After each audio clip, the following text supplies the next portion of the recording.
Hello and welcome to a little bit of me playing some more Victoria 3, and yeah, this is part 2 of my little Persia time lapse. So first 30 years was interesting, we managed to build up a reasonable economy, and now we play the fun part, which is attempting to become a, what do you call it? Great power? There you go. Become a great power, like, and fight Russia. And maybe befriend, Egypt. And fight the Ottomans a bit as well, because that's fun. Yeah, there's a lot to do, and it definitely takes a while for me to get this done properly. But I like it. It goes well. You continue building up your stuff, you work on Merv. My mistake here was not clicking the button to become Merv earlier. But I was disappointed to learn that, yeah, you actually need to take the bits of Merv from your two vassals, Khiva. You first need to get Khiva and Bukhara. Actually, yes, that was what the war was for, I remember. Yeah, we need to go to war with Russia to get Khiva and Bukhara as vassals and tributaries, because, yeah, Russia does that to them. So that's what I do. I ask another great power. I believe it will be someone. You will find out. And then I worked with them to fight back against Russia as much as I possibly could, because oh god, it's Russia. And they're a great power, and I definitely was not. Yep, so this is me just going through things, fixing things up, trying to just optimize a few things here and there and spend a bit of that deficit I have, that surplus I have. I do like getting those bought up and stuff, just to make sure my bureaucracy isn't too positive, because you know what? Can't have too much of a good thing, right? No, you can definitely do that. But just trying to balance out my admin construction with construction, and military, actually. I spend quite a bit of time, yeah. As Persia, you start off with a really good infantry, like just 50 or so, which is more than enough to last you for the majority of the game. But you definitely lack in artillery and cavalry. I don't really bother with cavalry. It's probably my fault. I don't know. It might be bad. It might be good. I'm not so sure. I prefer artillery. I think it for the long term, it's better.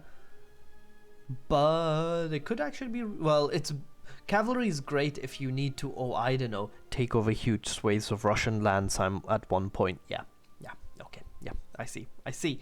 My mistake here was thinking I could. Well, artillery is also good for if you want actual attack against Russia. Like actual offense. Yeah. Okay. So you need a bit of both. I guess the suggestion would be to have like a little side army that's 10 cavalry, 10 infantrymen, and you deploy them to fronts that are doing well, so you can push up a lot faster or something. But that sounds like I'm actually strategizing my war, and we don't do that here. What we do is we just throw ourselves at the enemy until we figure out how to play the game. And yeah, this is me trying to figure out what regions of the game I need to like conquer to be able to get the eastern frontier, which is going to be the end goal of this campaign. I suspect it's going to be completing the eastern frontier and becoming a great power and having the religious league, which is a yeah, because this is running on an older version of the 1.7 update. The power block, I can't form the power block until I am a great power, but as soon as I'm a great power, I'll have about 20 years of fun buttons to click, which I cannot wait just to see how absurd I can end up being. I'll need to figure out what I'm gonna do to become absurd is a good question, because religious leagues look interesting. I definitely like this direction that this is going. It's the first time I've done it successfully. I tried it with Algeria and it was kind of hard.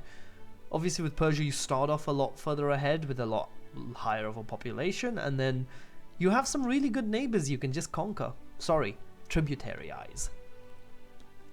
And yeah, no, it was a big not mistake. Back when vassals were just worse, I wouldn't do it as often, but I'm getting towards the point where I'm like, yes, I like having vassals. And yeah, I believe this is a war. I can't. Oh, Oman. Right. This is me tributarizing Oman. Because, oh man, do I have a problem with them owning land. In our land. You know what I mean. And I believe they had a friend. Yeah. Doesn't. This was a bit of an iffy war.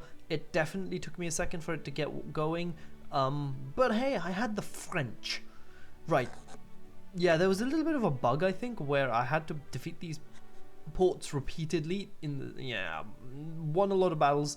The British are a nightmare. But hey, we had the French on our side, and the French are great. Until they're not. But yeah, big alliance with the French. The British did actually manage to annex Makran. Which wasn't fun. But we now have one single front instead of two fronts, which was the big mistake of the British. They were like, yes, let us turn the two-front war into a one-front war, because, you know, that's good for the enemy, right? Yeah, maybe? No, it wasn't. But yeah, once I conquered the front, it was all good. It did get very iffy, like, they managed to get that naval invade, they managed to redo that all, and almost capitulate Egypt, which would actually have been catastrophic.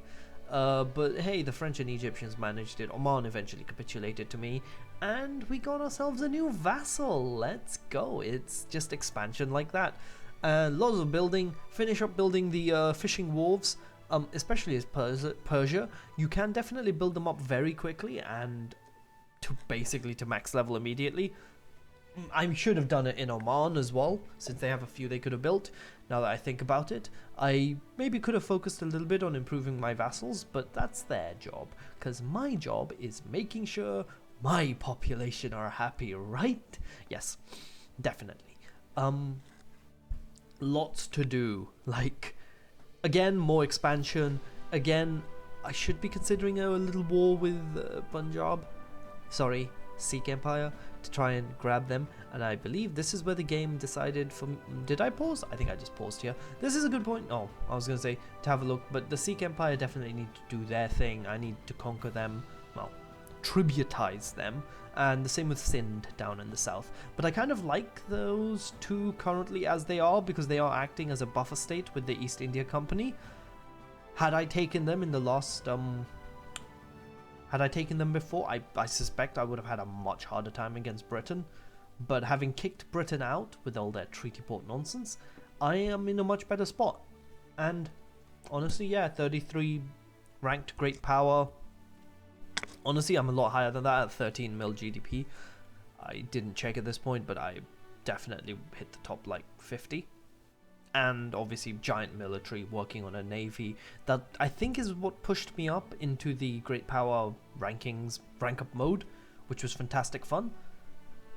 And yeah, we've got all our construction going on. We've got Hormuz, which I have no idea. Oh, I built military shipyards and navy there. Makes sense. Although it's not a very well populated state, which we can fix, you know. And yeah, like a lot of automation tech actually is what surprised me. Yeah, I did manage to get to max income? No. Research with my innovation tech. I'm sticking to landed voting, trying not to shift anything else because I need to keep the Sunni population, what do you call it, Sunni ulema, in power for as long as possible. That interest group is going to be what I need for the religious convocation, and then they'll swap the technology workforce over to religious owned, which is where things will get interesting. And it was at this point I realized that the video was edited incorrectly, so that part, yeah, weirdness, I had a little bit of the end in the middle. It was weird, it doesn't matter, I'm back to normal.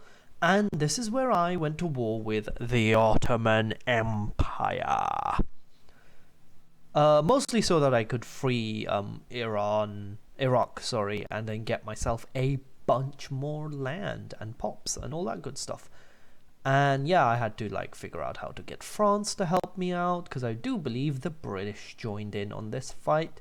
I also wanted to get rid of the British from a few of the lands nearby because, you know, they were just being a little bit mean. And I don't appreciate that, Britain. Also, y'all have bigger problems if the French are able to beat you up at this, well, Navy's Lamau. But yeah, we went to war with the Ottomans, called in some friends from Egypt who were in the middle of a civil war, called in the French. And together, we were enough to defeat the Ottomans and the British. I think the British were also involved. If the British were not involved, this was just me showing off that I was able to, you know, use the French as a friend, which is cool. It's cool, yeah. And there we go, me building up Merv to do the journal entry to be able to get Eastern Frontier. And yep, there you go, absolutely crushed them. Oh, interesting. Yeah, I forgot the French were involved in the Civil War, that's why. Haha. So yeah, somehow we had the Agrarian Party be the ones that everyone was into this time. No idea why. That just happens where like the Agrarian Party will form. Eventually we managed to get ourselves the religious faction by themselves, and now is when I was like, yes, bureaucracy, that's a thing. Maybe I shouldn't have conquered all that without preparing my bureaucracy, right? Maybe. That would have been a good idea. But this is where I'm looking at this and I'm like, what is the best idea for my bureaucracy? And I went with near the middle with a high number of workforce looking to find a new job. That was a weirdness. And yeah, some stuff going on. And I got no Diplo play. That was just a small civil war in the Arabian Peninsula, which I did not get involved with because I do believe the British were involved. And I'm not going near them. Not willingly. At least I wasn't going to go willingly near them. And yeah, this is me. Oh yes, finally munitions and stuff. Starting to build a upgrade to skirmishers and upgrade to shrapnel artillery and all that good stuff. Yeah. Let's build up a really powerful military because I need to fight Russia at some point, right? Yeah. Pretty much. And yeah, that's gonna end well for me. I'm bloody hell, number 11. There's only 84. Yeah, that sounds about right actually. Number 11 great power. Let's go. Trying to become a true great power. And yeah, there you go. Earning recognition has started. That's what I like to see. Honestly, it's very weird considering for the next 10 years, very little progress is going to be made on that front because I'm just going to keep building up. And yeah, there you go. I have freed Iraq as well. That was part of the war goals I had against the Ottomans. Eventually, we're going to vassalize them and protectorate them and everything because, you know, who haven't I been vassalizing and protectorating in this region? I'm just creating more people to vassalize and protectorate, you know?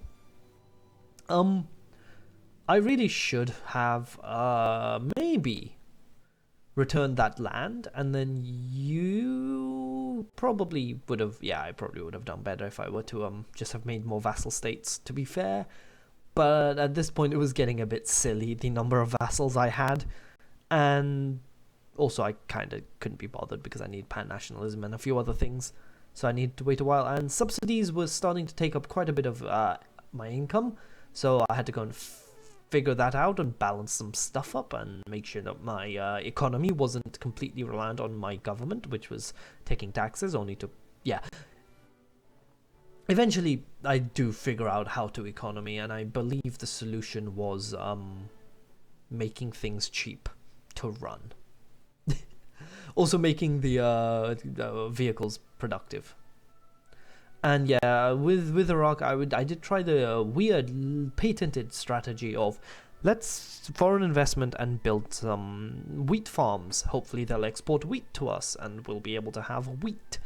It did not work how I expected, sadly. So yeah, once we vassalized them, that worked a bit better for us. But until then, I kind of just was looking around. Trying to figure out the economy, trying to figure out what I actually wanted to do in the next few years, because I knew I'd be recording for another 11. So I was like, yeah, we need to do something fun. And also because I want to become a great power. With a number of others. The Sunni Ulemna wanted national supremacy. No. Was my strict answer to that question from them. Yeah, and then iron mines go burr, which is fun. I do like a little bit of the iron mine going burr. And now it is, yeah, no, everything's running fine. We're like almost at the end here. Middle. We're almost at the middle. There we go. And yeah, no, I just keep going. I just keep building, and that budget keeps growing as I continue to build basically every piece of resource I can find. All the iron, all the fish, all the wood. Actually, wood was the main one that I kept building because it's insanely profitable throughout the game. And then obviously iron, coal, lead and sulfur if it was necessary, which I don't think it was because I wasn't producing that. Well, mostly it's just keep building iron. Iron is infinite. Eventually it just becomes a bit unfair how good iron is. When in doubt, build all the iron. The more iron, the better.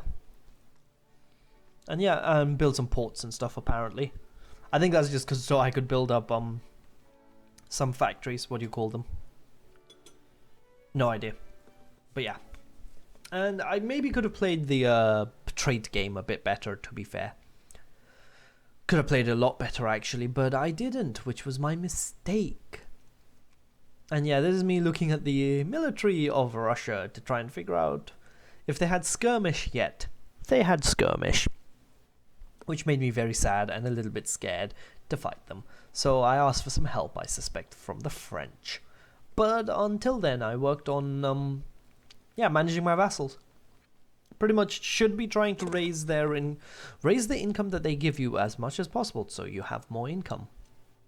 And yeah, the Learned Council is formed at some point, and I very much appreciated them existing because whole point of this was to go for like a very weird late game theocratic Persia, which is exactly what I'm doing. Have you heard of theocratic Persia? Absolutely should not have gone this absurdly well. Russia were a bit weird in that they just didn't get involved in any of those early wars. They haven't really exerted any of their power over us, and by the time, by this point we're a little strong. And yeah, this is me like, time to figure out how this works, and it's fairly simple. Firstly, I just clicked the button and got myself the thing for. That's great, King. They had Scandinavia for a while. That was very weird, actually, in the corner there. I think I am ignoring it now, but it's in the back of my mind that they owned Scandinavia. They were properly vassalizing Scandinavia for a bit. But hey, it's fine. Until then. Demand transfer subject. No, oh yeah, that's exactly what I want. I wanted Bukhara and Khiva. So I asked very nicely, I asked Russia, can I have Bukhara? And they said no. To which I said, I think me and the French have a word to have with y'all. And the French were very friendly. This is like one of those games where it's weird. I relied on the AI and I wasn't screwed over. And I feel very strange about that. Because this is one of the first games I've had in a while where I was like, well, I need to put my faith in the AI. And the AI came through for me for once. Thanks, France. At least I can trust you this game, right? Yeah. And yeah, this is Russia just being Russia. And by Russia being Russia, I mean them getting crushed by the French and Persian military. I threw myself on the left one up towards the mountains, and the right-hand side I pretty much just left entirely to the French, actually, and my vassals. There are some advantages to having these buffer states, but yeah. There was also that, the French just winning against the East India Company. Don't worry about it. And then yeah, once they did that, it became fairly trivial. We ticked that war score very quickly, and they were very willing to give me Bukhara very, very nicely. And to be fair, this war, I could have freed a few more states and liberated and transferred some subjects. Maybe I should have. Maybe next time I will. But until then, I was just like looking around, keeping an eye out on things. And yep, they gave me Bukhara, I have Khiva, and I was like, cool, now I can do Merv, right? And the game was like, no, you need to control Merv or something, or own it. Which literally means own it, unlike the other achievement, other part of the achievement, which just means it needs to be owned by you or a vassal. So, gotta go do that now, don't I?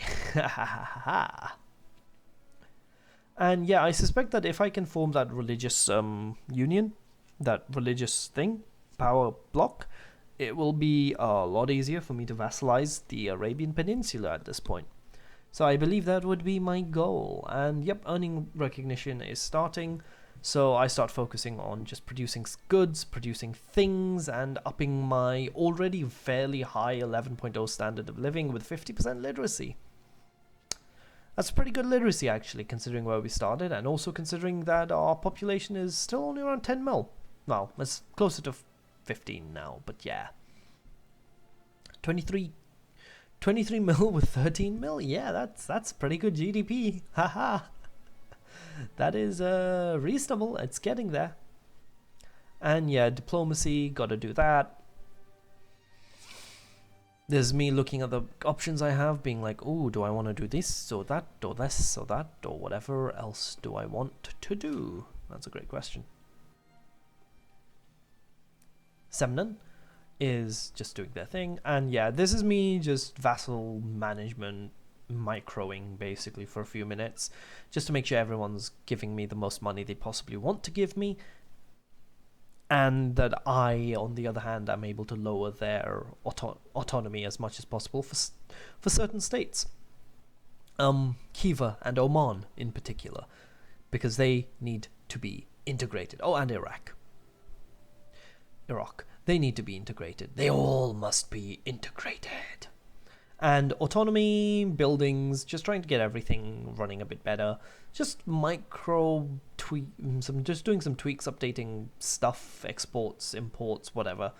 Whatever needs to be done to improve my already fairly significant GDP. As I just wait for my infamy to decay forever. I do ping pong with the infamy. I definitely wait a bit too long with it sometimes. And yeah, this is me trying to figure out what technologies I actually want to go for. I wanted to go for oil and then plastics because, well, we're in a good region for oil and plastics, right? Yeah. And yeah, of course I was in great region for plastics since I already had a ton of lead. Which means I could have had a lot more steel frame and stuff by now.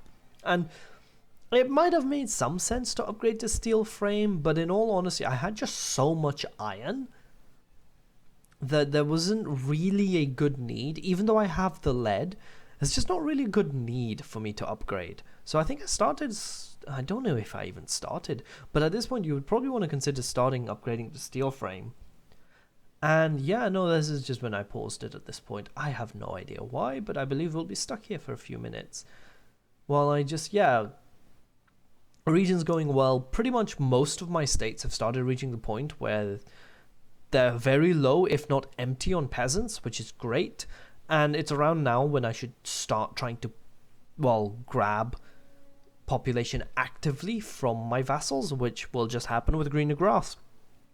I just need to be careful that I don't have any states with particularly low standards of living, and if I do, I might want to release them. Or build them up would be the optimal solution here. And yep, and now is when the fun begins, because I'm starting to look at power blocks. I'm starting to prepare for the fun stuff, you see, for when I become a great power, for it is inevitable. Inevitable, I tell you. Nothing can stop me. I am Persia, and I literally control the Middle East. It is Yeah. At this point, it is inevitable, as long as, a great power doesn't attack me or anything. That's gonna happen. I am perpetually in the, state of massive numbers of radicals, and I've got a few areas that are not so optimal for that kind of thing, and I'm so lacking in grain.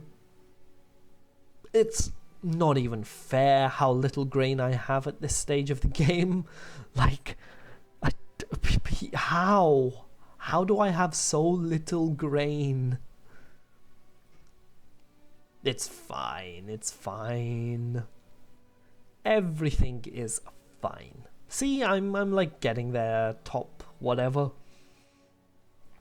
9, there you go, 9th ranked power in the world, 10th for a second. It ping-pongs around, but if I'd built a bit more military, which I arguably should have at this stage, I was like, nah, I can live with what I have. I'm gonna go with more industry. Which is fair, to be completely honest, when you have 14 million pops and 26 mil GDP.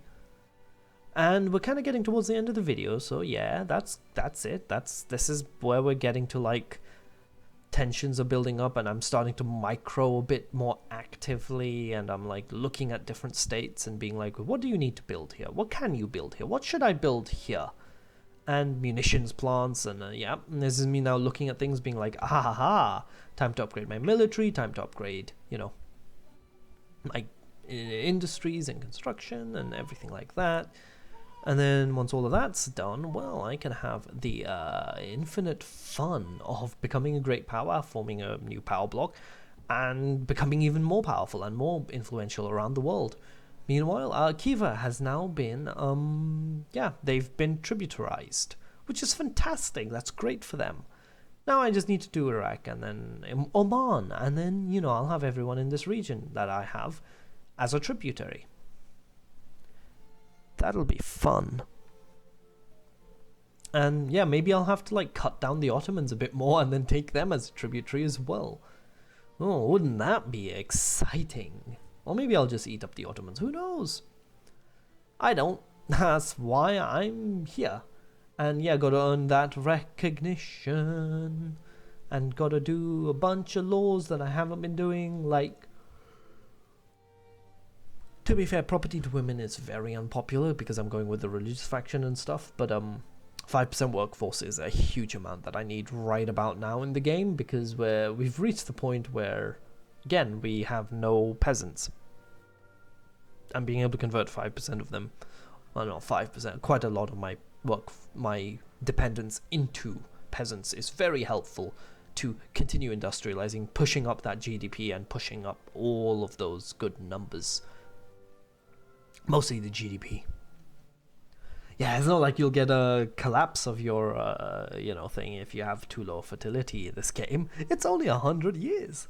Anyway, we do have things going on now. It's me just looking at the industries, trying to figure out which ones to do. Exporting pretty much... Exporting pretty much every single one of the things that I have in front of me. What do you call them? All of the luxury clothing. I build a lot of explosives, actually, because they're used in the mines, you see, and I was building a lot of mines. And obviously mines with explosives in TNT give you the beauty that is lots of resources. Not a big fan of dynamite, because that is sacrificing people, and quite a reasonably high mortality rate for that matter. But yeah, construction time. Let's go, because I'm looking at my numbers and I'm like, oh, I can build more construction sectors now.